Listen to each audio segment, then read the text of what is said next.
നമ്മുടെ നഴ്സിംഗ് പ്രൊഫഷനിൽ one of the greatest ചലഞ്ചസിലുള്ള ഒന്നാണ് റെസിഡന്റ് അവരുടെ കെയറിനെ റിലേറ്റ് ചെയ്തെടുക്കുന്ന ഡിസിഷൻസ് പലപ്പോഴും നമുക്ക് അക്സെപ്റ്റ് ചെയ്യാൻ പറ്റത്തില്ല. ആ ഒരു സിറ്റുവേഷനിൽ കാരണം ആ ഒരു റെസിഡന്റ് എടുക്കുന്ന ഡിസിഷൻ മേ ബി അവരുടെ ലൈഫിനെ റിസ്ക് ആക്കുന്ന ഒന്നായിരിക്കാം. അത് നമ്മുടെ പ്രൊഫഷണൽ അക്കൗണ്ടബിലിറ്റിയെ, നമ്മളുടെ രജിസ്ട്രേഷൻ പിന്നിനെയൊക്കെ ബാധിക്കുന്ന ഒന്നായിരിക്കാം. പല നഴ്സസും ആ ഒരു സിറ്റുവേഷനിൽ കൺഫ്യൂസ്ഡ് ആയി പോവാറുണ്ട്. അല്ലെങ്കിൽ ഒരുപക്ഷെ അത് ഏത് രീതിയിൽ മാനേജ് ചെയ്യണമെന്ന് അറിയാതെ പോകുന്നവരുണ്ട്. ഇതൊരു അപ്രോപ്രിയേറ്റ് ആയിട്ടുള്ള ഒരു വേയിലല്ല നിങ്ങൾ മാനേജ് ചെയ്യുന്നതെന്നുണ്ടെങ്കിൽ ഡെഫിനറ്റ്ലി നിങ്ങളുടെ പ്രൊഫഷണൽ അക്കൗണ്ടബിലിറ്റിയെയും അതുപോലെ നിങ്ങളുടെ രജിസ്ട്രേഷനെയും ഇത് ബാധിക്കുന്നതായിരിക്കും.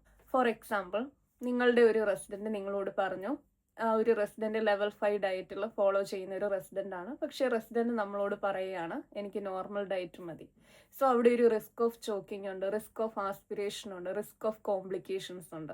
അത് കറക്റ്റായിട്ടല്ല ആ ഒരു സിറ്റുവേഷൻ നിങ്ങൾ മാനേജ് ചെയ്യുന്നതെന്നുണ്ടെങ്കിൽ ഡെഫിനറ്റ്ലി ഫ്യൂച്ചറിൽ ആ ഒരു റെസിഡന്റിന് എന്തെങ്കിലും ഒരു കോംപ്ലിക്കേഷൻ ഉണ്ടായാൽ അത് നമ്മളുടെ രജിസ്ട്രേഷനെയും ബാധിക്കുന്നതായിരിക്കും. സോ ഈ ഒരു സിറ്റുവേഷൻ നിങ്ങൾക്ക് എങ്ങനെ മാനേജ് ചെയ്യാം കറക്റ്റായിട്ട്? റെസിഡന്റിന് കപ്പാസിറ്റി ഉള്ളൊരു റെസിഡന്റ് ആണെന്നുണ്ടെങ്കിൽ ഡെഫിനറ്റ്ലി ആ ഒരു കപ്പാസിറ്റി അസസ്മെന്റ് ചെയ്ത് റെസിഡന്റ് അണ്ടർസ്റ്റാൻഡബിൾ ആണെന്നുള്ളൊരു കാര്യം മനസ്സിലാക്കുക. അതിനുശേഷം നമ്മൾ റെസിഡന്റിനോട് ഈ ഒരു റിസ്കുകളെല്ലാം എക്സ്പ്ലെയിൻ ചെയ്ത് കൊടുക്കുക. എന്തെങ്കിലും ഓൾട്ടർനേറ്റീവ്സ് നമുക്ക് മാനേജ്മെന്റ് ആയിട്ട് പ്രൊവൈഡ് ചെയ്യാൻ പറ്റുമെന്നുണ്ടെങ്കിൽ ഡെഫിനറ്റ്ലി അത് കൺസിഡർ ചെയ്യുക.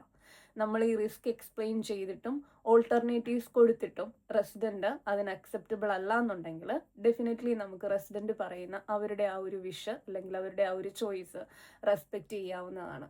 അത് ക്ലിയർ ആയിട്ട് നിങ്ങൾ ഡോക്യുമെന്റ് ചെയ്യാനായിട്ട് ശ്രദ്ധിക്കുക.